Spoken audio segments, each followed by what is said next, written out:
بسم الله الرحمن الرحیم. نن به موږ خبره کوو په preparation and position of patient for ultrasound scanning. نو preparation کې چې کوم دی د یو مریض که چېرته موږ مطلب ultrasound scanning کوو، دغه ultrasound موږ کوو، نو دغه دپاره څه کول پکار دي. ټولو نه اول خو چې کوم دی دغه ضروري دي پکې موږ د کم ریجن یا د کم ارګن ایگزامینیشن کوو. بعض ارګن داسې دي چې هغه موږ په امټي سټمک یعنی په نهاره چې کم وي د هغه سکینینګ په نهاره ضروري وي، او بعض پکې داسې وي چې نه هغه دپاره مطلب اوبه څکل پکې ضروري وي، بعض داسې وي چې هغه دپاره بیا د اوبو څکل ضرورت نه وي او نه د نهارې پکې ضرورت وي. نو اوس موسټ کمن چې کوم دی زیاتره مریض ته پکار ده چې هغه په نهاره وي. چې په نهاره وي دې کې به دا فایدې وي چې یو خو چې کوم دی تقریبا د شپږو نه واله تر 8 غنټو پورې، اسپیشلي که چېرته موږ د جی بي الټراساونډ کوو لا د ګل بلیډر الټراساونډ کوو، نو جی بي کې به دغه چې کله دی په نهاره وي، نو جی بي چې کوم دی هغه به د بایل نه ډک وي. نو چې کله دی فیل وي د بایل نه، هغه ټایم کې بیا موږ د الټراساونډ سکینینګ یعنې د ایگزامینیشن لا سټډي ښه کولی شو، څه پیتارو جی وي پکې هغه پکې ښه رامعلومولی شو. او دارنګې که چېرته مریض په نهاره دی یعنې امټي سټمک باندې دی، هغه څه خوراک نه دی کړی، نو د هغه سټمک خالي ده، نو د هغه انټسټاین به هم د ګیسیز نه خالي وي، نو بیا به په پنکریاس لا نور چې کوم سره جفت ارګن دي د باندې به مطلب هغه انټسټاینل لوبس چې کوم دی هغه به پرې نه ورځي، دا پیدا به هم پکې وي په نهاره چې مریض وي. دغه نه علاوه فزیکل ایکسرسایز هم ضروري دی د الټراساونډ ایگزامینیشن لپاره، خو ډېر زیات نه، خو مطلب لکه په اصولو کې دا هم صحیح دی. ها بل انټیک اف واټر، اوبه به زیات اس کې، اوبه به کم ټایم کې زیات اس کې، اوبه به هغه ټایم کې زیات اس کې که چېرته موږ د پیلویک ایگزامینیشن کوو، یعنې د پیلویک ریجن کې موږ د هغه ایگزامینیشن کوو، د هغې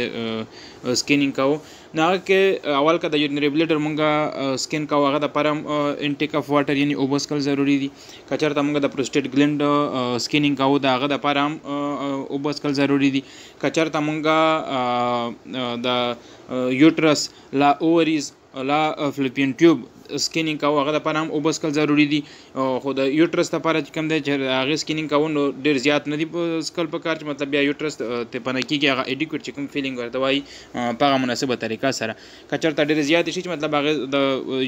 یورینري بلیډر د ډېر زیات فیل کېدلو د وجې نه زموږ نه یوټرس مس کېږي، د هغې سټډي موږ صحیح طریقه سره نه شو کولی، نو بیا هغه خپل چې کوم سپیشل مګ یوز کېږي هغه به مریض ته ورکوو چې دې کې چې کوم دي بیا هغه به یورین پاس کوي، خپل اندازه سره به ورته ښایي چې دومره یورین پاس کا، بیا به موږ ته چې کوم د یوټرس د الټراساونډ ایگزامینیشن دپاره سویټبل شي، صحیح به شي، ټیک به شي، موږ په صحیح طریقه سره څه پیتالوجي څه پکې په صحیح طریقه سره به موږ کتای شو. ها اوس پوزیشن چې کوم دی، پوزیشن هم په ریجن باندې په ارګن باندې ډیپینډ کوي. موسټ کمن چې کوم دی الټراساونډ سکینینګ موږ په سپاین پوزیشن کې کوو، یعنې سپاین پوزیشن هغه پوزیشن چې په هغې کې ستا فیس چې کوم دی دغه د اپر سایډ یعنې د اسمان په طرف، هغه پوزیشن ته موږ سپاین پوزیشن وایو اناټومیکلی. خو بعض داسې سکینینګ هم شته، یعنې داسې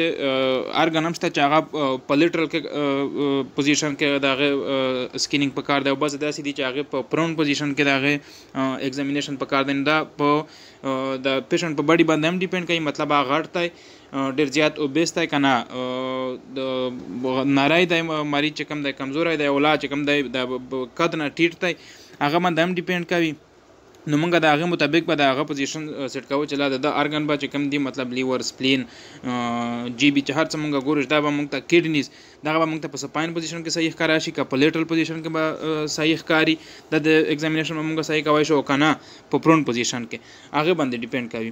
اوس راځو که چېرته فار ایگزامپل موږ د تایراید ګلینډ الټراساونډ کوو، د هغې سکینینګ کوو، هغه ګورو، نو د دې دپاره د نیک چې کوم دی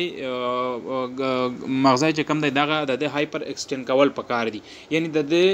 ایکسټینشن پکار دی چې موږ ته تایراید ګلینډ چې کوم دی هغه صحیح ښکاري، او د دې په سکینینګ کې هم بیا څه پرابلم نه وي، نو بیا به سکینینګ هم صحیح کېږي. او که چېرته اوس موږ د پنکریاس الټراساونډ کوو، موږ ګورو چې پنکریاس وګورو په الټراساونډ کې، نو هغې دپاره ابډامین اسپیشلي اپر ابډامین چې کوم دی د اپ رایټ سطل پکار دي، یعنې لږ بره سطل پکار دي چې بیا موږ ته پنکریاس صحیح ښکاري. اوس په پرون پوزیشن کې کډنی چونکه موږ د سپاین پوزیشن نام کتای شو خو کله کله لیفت کډنی چې کوم د سپیشلی لیفت کډنی هغه په سپاین پوزیشن کې الګ مسله کوي مطلب د ریبز د وجنه چې د ریبز لاندې راځي هغه لګ په د رائټ کډنی چې کوم دی بره دی نو دا وجه ده چې لیفت کډنی چې کوم دی هغه زیاتره د سپاین پوزیشن په نسبت په پرون پوزیشن کې صحیح کاری ها اوس که چېرته مونږ د لیور کې اسپیشلی د لیور هایلم کې چېرته مسله ده مونږ هغه سکین کوو لا سی بی ډي کمن بایل ډکټ کم چې د لیور نه راغلی وي هغه ګورو لا هیډ اف پنکریاس ګورو نو په دغه ټیم کې چې کوم دی بیا په کار ده چې مریض لږ مطلب اوچتم وي دغه اپر ابډامین لږ اوچتم وي او لږ چې کوم دی لیفت سایډ ته ټرن هم وي نو په دغه پوزیشن کې به موږ ته صحیح کاری هغه کا هایلم اف دی لیور دی هایلم یعنی هغه د لیور هغه دی چې کوم باندې ته آرټریز وردن شوي دی وینز تراوتی دی او هپیټیک وین هغه هم تراوتی دی او سیسټیک ډکټ هپیټیک ډکټ رائټ او ریفټ هپیټیک ډکټ چې دغه تراوتی دی هغه ځای هایلم اف دی لیور دی ها اوس کدا پیلویک چرته پیلویک سکینینګ مونږ کوو الټراساوند سکینینګ نو هغه کې هغه باندې ډیپند کوي که چرته یو مطلب میل دی لا فیمیل دی ډزنټ میټر خو که چرته د هغه باډي بالکل مطلب نارمل دا نه ډېر غټ دی او نه ډېر د قد نه ورکوټی دی نو بیا ټیک ته همدارنګه پوزیشن کې به وشي که چرته داسې ده چې هغه پیلویک ریجن چې کوم دی د قد نه ټیټ دی نو بیا د هغې دپاره د پیلویک ریجن چې کوم دی هغه لږ اوچت ساتل پکار دي نو په دغه طریقه سره به چې کوم دی مونږ د الټراساوند سکینینګ صحیح کولای شو